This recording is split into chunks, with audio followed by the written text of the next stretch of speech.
Cool to have John Pollock in studio. And like I say, continuing with a little female flavor here, she was on the first Invicta Fighting Championships card that I had the pleasure of working with King Mo and Julie Kedzie April 28th. Didn't get the decision she wanted, but she remains a woman to watch, not only in mixed martial arts, but in the world in general. From Las Vegas, Nevada, we welcome Michele Diablita Gutierrez. Michele, welcome to the MMA Show podcast. Hi, you guys. Thanks for having me. Well, it's a pleasure, and I'm joined by John Pollock from the Fight Network here as we celebrate the 5th anniversary of this show. So it's nice that you made some time to join us. And Michele, first of all, what is it about female mixed martial arts that drew you to the sport immediately? That drew me to the sport? Yes. Is that what you said? Yes. Well, I started out as a professional boxer. And, I was doing really well in that. And I had met an MMA fighter, and I started dating, and he transitioned me into MMA. He was like, look, you're going to get a ton of exposure. You're a pretty girl. Your hands are amazing. Let's do this. So I started big right off the bat. I took my pro debut with Felice Herrig, and then I lost that fight in an armbar. I didn't even know what an armbar was at the time. And then I went on a 3-fight winning streak, and here I am today. I'll be going on my 7th MMA fight. So it's just been awesome. I fell in love with it that first time I even stepped in the cage. It was amazing. Now, you talk about dating an MMA fighter, and one of the issues or topics you said you'd like to talk about is the fact that, there's a lot of attention being given you and other female fighters, whether on Twitter and Facebook, and you seem to be comfortable with the sex appeal aspect of the sport. Is that true? Do you find you're not worried about being objectified just because you're a good-looking female fighter? Is that something you're comfortable being? I get that question all the time. I've grown up being, a pretty girl. I'm a normal person. I'm not cocky. I'm not arrogant. I don't think I'm better than anyone. But, if people want to buy pictures of me and, want their picture taken with me and download photos, so be it. I'm going to use that as my advantage. I'm going to use whatever I can as my advantage, and it's gotten me a lot further. Unfortunately, I lost my last fight and it didn't come out the way that I wanted to, but I got so much more attention. I got more attention than the girl that won, so, I'm fine with it. Like, it is what it is. Am I going to go out and pose nude? Probably not, but I'm all You say about probably not, Michele. What does that mean? She hasn't received the right offer yet, is what she's meaning. I'm a respectable girl. I have a little girl. I want her to be able to look at me and have respect for me in the future. But don't you think, like Playboy magazine, people say that those are respectful pictures, or, there's an art to it. I'm not saying you have to, but do you just feel posing nude is not respectful? Is that what you're saying? No, I'm not saying that. I think something more along the lines of like Maxim or Shape magazine, that would be something that would be more my style. So when you see, Michele, when there are fighters that have gone out publicly and they kind of throw their jabs at Ronda Rousey for all the attention she's got, is that almost counterproductive to the growth of the sport, in your opinion? What do you make of that? Because there seems to be a divide of people who think Ronda Rousey is great for the sport and others who don't understand why all the attention is being given to her. Any attention to female MMA is good attention, and that's what I think. After my last fight, I'm sure you saw, the hate. I had more love than hate, but the things that people were saying to me were awful, and the people that say to her, they're awful. It's really bad, Mm-hmm. I don't know why people think that they can sit behind a keyboard and type these things, because I know for a fact they would never say it in front of my face. Welcome. They're the ones that wait in line for an autographed poster, and then they leave and they talk behind my back. Mauro, have you ever been the victim of this? Never. Michele, I have no idea what you're talking about, because I've just, the forums love me. My Twitter account blows up always with beautiful compliments about my style and my voice. So I really don't understand where all this negative stuff comes from. Please. It is, exactly what you say, Michele. And I think you deal with it the right way in terms of, although sometimes you meet these people head on. I follow your Twitter timeline. You're not scared to give back. No, when I've been talked to by my management, he's kind of told me, hey, lay off the F-bomb, try to do it a little more gracefully. You're getting upset, and it's showing that it's bothering you, and that's just giving more fuel to the fire. Absolutely. So I've laid back a little bit. I always try to keep it classy. I'm a classy girl. I'm 100% professional, but I feel like I do need to defend myself sometimes. So I do, and I'm quick-witted. Just like Chael Sonnen, I can come out with some crazy things. So I'm going to say it sometimes. I'm not afraid. There's no filter here. Well, what is your persona, as it were? I mean, the Michele Gutierrez that we see on Twitter or that we see in the ring or cage, how does that differ from the other side? Because you're a mother, you've had tragedy in your life as well, and I know you're very active in certain charities and stuff. So, is there the doppelganger? Is there the good Michele and the bad Michele, or how would you describe yourself? I mean, there's definitely two sides. I am a mom. I live a very normal life. I'm a bartender. I'm still working. I lost my mother. I don't have any family at all. So like my fight team and my friends are my family. So those people are very important to me. I'm basically in it on my own. So most people get out of the cage and they call their family and they say I won or I lost. And I don't get to do that. So there is two sides. I'm a normal person. I'm just trying to raise my daughter, raise her right. But then there's the MMA side, and I'm trying to be an entertainer, and it's working. My Twitter is blowing up all the time. People are hitting up Shannon Knapp from Invicta all day long. She must be so sick of seeing my name. So I'm obviously doing something right, and I'm going to continue on doing it. Let's chat just a bit about the Invicta show from a couple of weeks ago, Michele, because a lot of people right now kind of look at the ebb and flow based on Ronda Rousey. But what Invicta is doing right now, I think, is something a lot more difficult, and that's trying to create a foundation for people to go to here. It was a very, very well-received event. Just tell us a bit about what you thought of coming out of that show and the response that it received. Well, going into it, I want to say that I've never been treated better at any fight, through any promotion. I mean, they treated us amazing. Everything was already done for us, handed to us. We had hair braiders there to braid our hair, the night before the fight. I never had to worry about anything, and that's never really happened to me before. Usually there's always something that comes up. So props to Invicta. It was the most well-run, well-taken care of fighter. It really was geared towards, pleasing the fighters. So that was one thing that was awesome.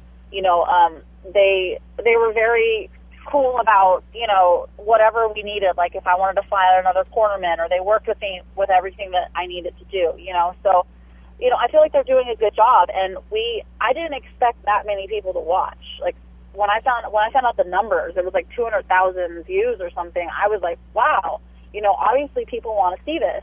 So I think Shannon Knapp is on to something, and I think that it's definitely going to survive, and they put on such good matches, Yes, I'm disappointed in my fight. Yes, I didn't do as well as I should have, but there's a backstory behind that. Well, what is the backstory, if you don't mind sharing? I mean, that was, we're not to put Sarah Malloy here. She defeated you, but yet there was a lot of people, Julie, all of us, I guess, expected more from you in that fight. Why do you feel you weren't able to deliver the performance you would have liked? I know that I'm more talented of a fighter than Sarah Malloy. She might be better than me on the ground. But as far as footwork, punching, I'm at another level. And I'm not sure if you've seen my previous fight, but I had one of the worst cuts ever. I had a severed artery on my head. It was bleeding insane. I had 50 stitches in my head, 20 on my eye. I had some orbital damage. And I was really traumatized by that. I still to this day have nightmares. So I feel like I was gun shy, it was still in the back of my head. It was, I didn't want to commit because what if that happened again? Well, what if that What if that happens again, then, Michele? I understand what you're saying, and I know a lot of fighters on the men's side too, coming off a knockout. They say you're never the same, or you are gun shy. You take a time, and watching your fight, obviously calling it, there was a trepidation on your part. It seemed there was an unwillingness, I guess, or a fear of pulling the trigger. How can you be sure that won't happen in the next fight, Michele? Well, I started it I got out of the cage. After that, disgusted with myself. Everyone knows how good my hands are. It's been proven time and time again. I even knocked Sarah down twice. I don't want to take anything away from myself. She was on her ass 2 times. So, I mean, my hands are good. The power's there, the speed is there, but it was just, there were so many times where I could have done more. And I got out of the cage, you know, I cried, I was upset, and, you know, I sat down with my coach, and he's like, listen, you know, you had a 9-month layoff, come off a bad cut, you know, you had a lot going on in your life, you know, maybe you need to see a sports therapist. So that's something I started to do. I came back, I started seeing one, you know, just kind of working with my head a little bit. Like, I'm 100% committed to the sport. Like, I'm not going anywhere. Like, you know, I mean, Randy Couture and all those guys, I mean, their records aren't perfect, you know, so your record's going to go up and down. It's not like, it's not that big of a deal, you know. I should have won that fight. I want a rematch. I think I ask for it every single day that I wake up. You know, things will be a lot different if I start moving forward and hitting her, because if you look at the two of us after the fight, she looked like she got hit with a meat cleaver, and I didn't have a scratch on me. What the sports therapist, we're hearing that more and more in MMA. I mean, George St. Pierre after the loss to Matt Serra, even on Saturday on Strikeforce, Chris Spang, who came back and rebounded from his first career loss, defeating Nashawn Burrell, talking about working with a self-help guru, Diego Sanchez. What has it meant for you, Michele? And were you a proponent of this kind of stuff before, or did you think, who needs that? You know, I'm mentally strong. I honestly thought that I would be okay, because I've been fighting for a long time. Even before I did MMA, I've been fighting for a long time. I had a long amateur boxing background, and I fought professional boxing, so it's not anything new to me, you know?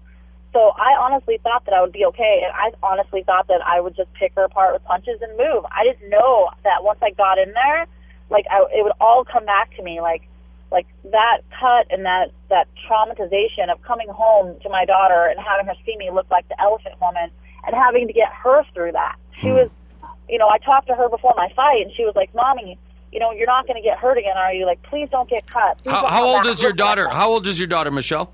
She's 5. Okay.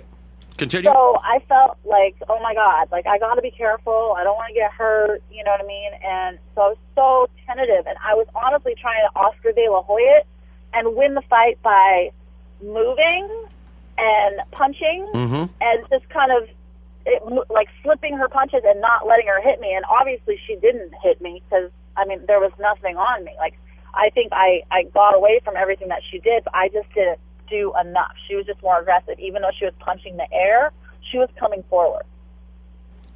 So, you know, as far as the sports therapist goes, I'm 100% committed to him. I'm putting ego aside. You know, I'm going to do what I have to do. If I have to take a step back and fight for less money, that's what I'll do for one fight. You know, I wanted to be back on Invicta because I wanted to just honestly go in there and just go forward the whole time, Vanderlei style. But if they don't have a spot for me on the show, I know they'll bring me back. You know, I'm a popular fighter. I have a good following, and that's what they need. You know, they need viewers, and that's what I'll bring. So is your expectation right now, Michele, that if it's not this next upcoming Invicta card, that it will be Invicta you fight for next? Because there's an interesting tournament going on with the 125-pound tournament for Bellator, and you would think right now, if you were to get maybe a fight or two in before this next season, you could very well be in the mix there. Oh, I mean, my manager's on it. He's all over it. Like, he's all over anything. Like, I mean, there's the Triad Fight League. I'm not sure if you've heard about that. I'm in that for sure, guaranteed 100%. Which one is that, Michele?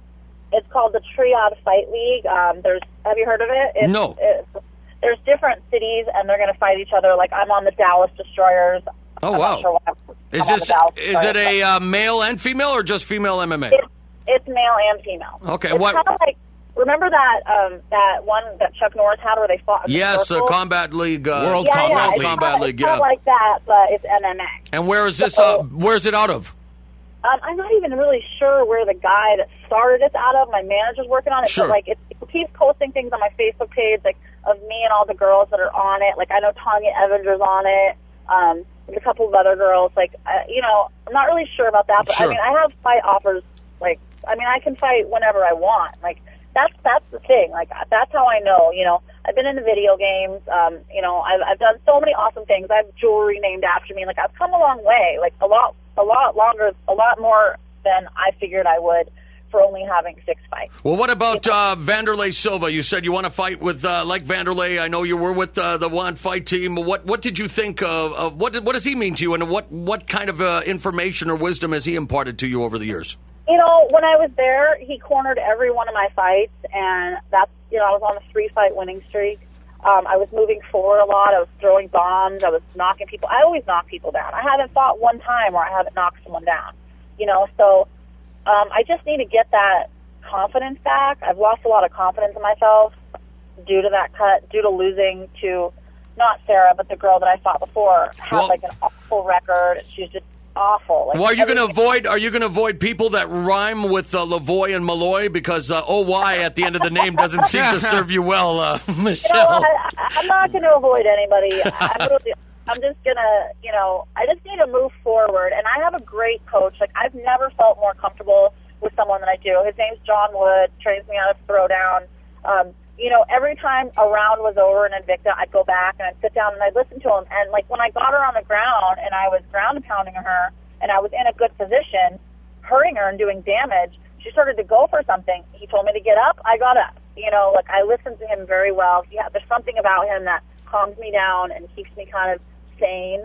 But we just need to work on my head. It's just kind of all over the place, I've got a bunch of things going on. Well, what kind of, just give us an idea, and I know, there's a doctor-patient confidentiality. I don't want to get into the particulars, but what kind of, what are you doing? Is there hypnosis? Is it visualization? What kind of techniques are you using, or is he helping you with? No, well, right now it's in the beginning stages, so we're trying to we're getting to the root of the problem, what exactly is wrong and what exactly is that block that happened to me in Invicta. And, I think it was 9 months ring rust. I mean, that'll kind of screw anybody up. It was the cut. It was the conversation I had with my daughter before I got in the cage. It's the lack of confidence. I made a mistake and brought a boyfriend up with me and, drama with that. It was just a lot of things, I don't want to go TMZ on you, but you've made it clear, and we even kind of joked around on Twitter earlier today that you are getting, obviously, lots of attention from the male demographic, as a lot of female fighters do, but you're saying that you're not lucky in love these days, and I'm just wondering, what does it take to win the heart of Michele Diablita Gutierrez? I'm so simple. It's not that hard, and it's not me that it's always the problem. It's always them. I lost the fight. We came home. 2 days later, he broke up with me, saying he wasn't up for the challenge. I don't really know. Maybe it's the attention that I get that bothers them. I don't know what it is. I have a really hard time with that. It's funny because I just got an iPhone, like a dinosaur. I'm so behind the times. And my daughter, it has Surrey on it, and she pushed the button and she asked, where can I find my mama boyfriend? And it's strange, Michelle, because then you called into the show here on Mauro Ranallo's program. Strange how that worked. Yeah, don't get me into any more trouble. It was funny because Surrey, clear as a bell, said, here are 4 different dating websites. And so it prompted us Plenty of Fish and Match.com. Oh my God, it was so funny. Michelle, you're above Plenty of Fish, believe me. Yes, yeah. Hey, you're way above Plenty of Fish, I would hope, definitely. But Michelle, get back to the one other thing I wanted to talk to you about, and I know it's still tough. I just had to bury a cousin a few weeks back who it's even to this day, it's hard to think that he's gone at the age of 60 and what he meant to my family and my parents, and of course his mother, 85 years old, having to bury a child due to cancer. I'm actually going back to California a week this weekend. Well, actually, not this weekend, the next. This weekend I'm in Sweden, but I'm going to be emceeing this charity fundraiser for leukemia and lymphoma. And you, as we know, lost your mother, but you're very active with breast cancer awareness organizations. Can you just give us an update on how you're involved and what our listeners can do to help the cause? Yeah, I work with Eating Chemo, which is a local cancer organization, and I've been auctioned off for charity, and I've done paintball marathons and stuff for them, and they can use my name and likeness for whatever they want. As losing my mother was the hardest thing ever because, like I said, she was all that I had, and cancer is so awful, and so many people are dying from it, and I'm paranoid every day, I don't want to get this, so I just think that just keeping the awareness, keeping the word out there, I'll do whatever I can to make sure that there's awareness and fundraisers and money, and if I have to be there and sign things or run marathons or let people buy me like I did in the charity, I'll do it. I'll do whatever I can. I think that my mom would be proud. You say you're paranoid, and I can understand that totally, but then you get a regular exam. Is that something you can tell young ladies as well? I mean, there has to be awareness in terms of, the best prevention is just getting it, checked up. Yeah, I mean, that's the worst thing that people can do is not go to the doctor. I know a lot of people don't have health insurance, and I don't have health insurance myself. But, being the hypochondriac weirdo that I am, I just pay the $100 and I go and I get checked out. My mom was perfectly healthy. Like, she was the strongest person I've ever known in my life. Like, I see so much of myself in her. And she got it, and she went from, like, the strongest person ever to, like, couldn't even move her fingers.